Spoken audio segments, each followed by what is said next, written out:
Hello, this is going to be a video guide of how to get started in creating your hexagon tile. I'll be going through the different kinds of tools up here and over here, and I'll also be mentioning some keyboard buttons that you'll be pushing in order to use the alignment tool and things like that, all right? So before we get started, the most important thing is to change the name of your file so that it shows your name. So I'm going to type Mr. Kim's hexagon tile.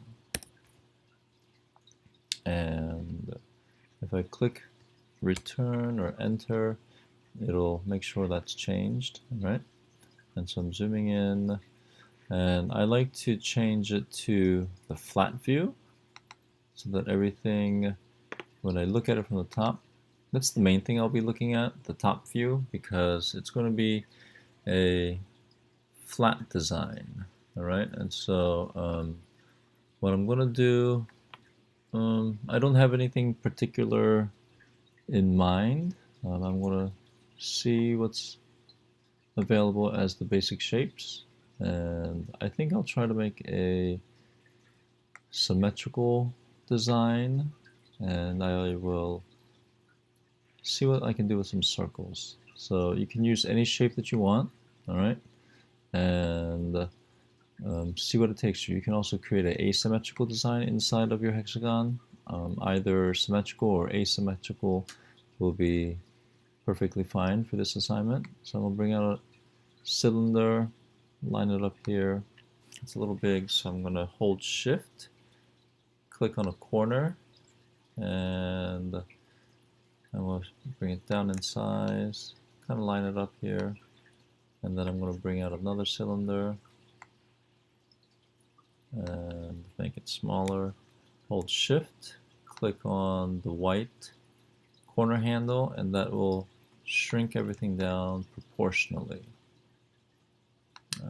Maybe make this a little bit bigger, and then I'm going to bring one more over, and I'll make this smaller than that. It's almost like a snowman.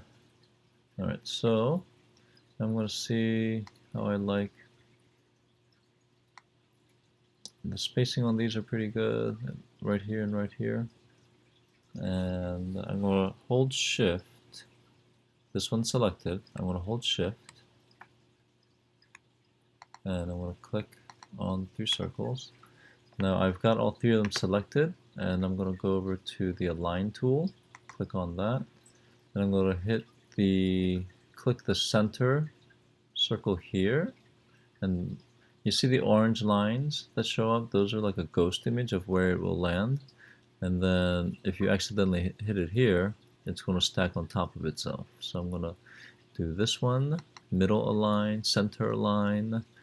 That's one way you can describe it. And so they're all aligned that way. And I'll click on the blue grid to unselect everything.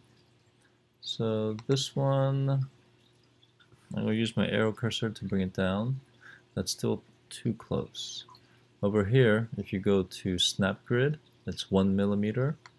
You can open that and change it to 0.5 millimeter. And when I use the down arrow to move it, then now when I eyeball it, it looks like they are about the same size, this far apart, distance-wise. So click on one, hold shift, click the second, click the third, let go of shift, and I'm going to group these together so that they move as one object. All right. Now that this is one object and this is separate from the purple hexagon tile, I'm going to use the click and drag to have my selection tool, and that'll allow me to select both of them. Now, what happened is that this purple is still locked. It's locked, so I won't be able to edit it, so I need to unlock it. Alright, I locked it so that the size of it doesn't change in case somebody wants to move it around. Alright, I'm going to align it so that the gray circles will be center aligned with the hexagon. So I'm going to click that, click on the blue grid, and I have my 3 sets. Alright, and what I'm going to do here is select this. Now I want to have it so that it's in like a 6-sided snowflake arrangement. So here's one, and I want it here, here, here, here, and here.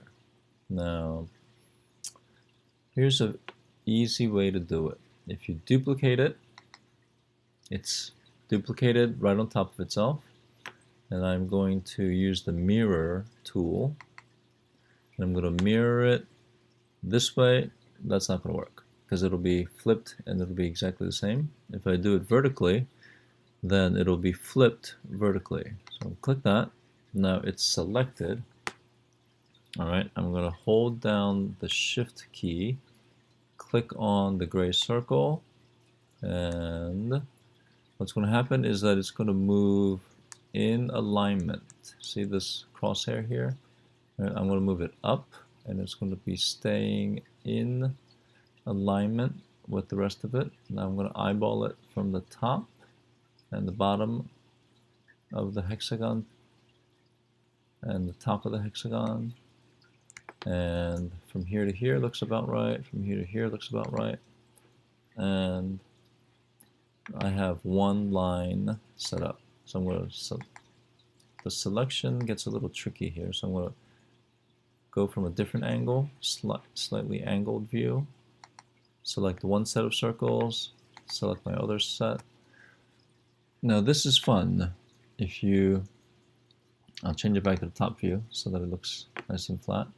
If you duplicate it, again it's right on top of itself. I'm going to use this bent arrow, and remember, if you use the cursor inside the blue ring, it goes in 22.5 degree rotations, and it'll give you, that's an easy way to do 45 degrees or 90 degree turns, but this is a hexagon, so it's not going to work out that way. So I'm going to move my mouse cursor outside the blue ring, and I need to look for a 60 degree turn. Now you won't see the numbers, so maybe I'll turn it this direction. -49. So the numbers you can't see, but right here. If I'm right here, then it's in line. Now, this is interesting. The circles are overlapping here, so I might have to make this adjustment. But let's see what happens. So if I click on the duplicate and repeat, the software itself will know my steps. And if I click it again, it'll replicate the idea that I was trying to do. All right, so this is the outcome. All right, it's rotated around, and interestingly, I'll get like a little, if I group all this together, I'll show you what's going to happen. I'll get a little cutout. I'll group all of that together. Now, as you can probably guess, this piece, when I 3D print it, will obviously not be attached, and so that'll be a dropout. But this is interesting. I never expected it to happen this way, so I have a nice petal shape here. I could fill it in with a shape so that it just fills right in between here. I'll show you what I mean. I can bring in a solid cylinder. Does it cover it up? I'm going to hold Shift, drag it out so that it covers up the petals. And I'll select all of it. Now I want it to be center. All right, so I want to click on this one as well as this one so that it's center from this horizontal axis as well as the vertical axis. All right, so that's way too big. I'm going to click on this. See this white handle here, that's going to be the height adjustment tool. I'm going to just drop it down. Let's see, 3 millimeters. So if I make a 3 millimeter circle cylinder that fits right in between everything, and it's also filled up on this bottom edge, then I will be able to keep the center part and not have it drop out. And so there will be an indentation here, and that's what it'll look like. And I will group it all together, and now that cylinder piece is a whole piece with the rest of the hexagon. So from here, from that sophia.org website, one of the shapes that they talked about was an implied shape. There's something implied here. It could be a triangular shape here and here, all right? Or we could put another circle here, another circle here, or another circle here, but I think I'll try a triangle. Let's see. So the closest triangle that I'll be able to use looks like the roof. The rest of them are a little bit more tricky to work with. The wedge is a little bit more tricky. For my purposes, I want to use this face of the form. So I'm going to look for the correct angle, the bent arrow, in order to rotate it. So I'm going to click on this, and then I'm going to work inside of the circle and flip it 90 degrees. On the keyboard, I'm going to touch the letter, type the letter D. That'll bring it right to the surface of the work area. From this angle, I'm going to use this. Whoa, my mouse went berserk. I'm going to use this to rotate it 90 degrees. I actually need to rotate it more so it faces that way, 180. And bring it in. Assign this to be a hole.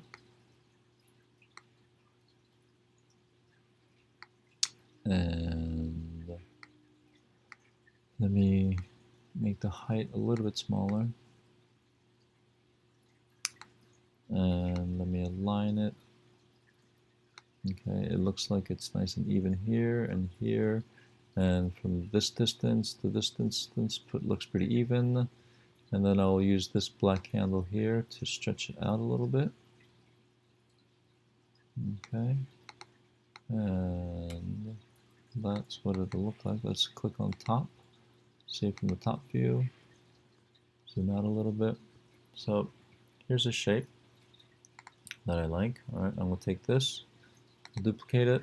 It's right on top of itself. And I'm going to use the mirror tool. Now this time I'm going to do the left and right mirror. And now it's right here, mirrored. Hold down the Shift key, and I'm going to slide it to the left. I'm just going to eyeball it, and right about here. And then, that looks pretty good. Now remember, selecting it is a little tricky, so I'm going to look at it from an angle. Click on the first triangle, hold down Shift, click on the second triangle. Two triangles are selected now. I'm going to group them so that they move together. I will click on the top so that it's easier to see. Duplicate it right on top of itself. I will rotate it to 60 degrees right here. Let go, and I don't have to click anything else. Just click on duplicate and repeat, and it'll figure it out. Now, that's pretty neat. So we'll select everything and group it together. That'll cut it out. So there we have it. We have the triangles I cut out here, circles I cut out here. Now, I'm not sure if I really like that this is filled in because the circles don't continue. But for now, I think it is what it is, and it'll be neat to see, you know, it's a contrast, and negative shapes here, here, all around, and then there is positive shape which resulted from the negative shapes here. So that's a pretty interesting result. And I did want to keep this like petal shaped thing. So, alright, there you have it. There's a tutorial on how you can rotate and duplicate so that you can have the computer figure all the duplicate and repeat processes out. And this is a sample lesson so that you can make your own hexagon tile for our class project. Thank you.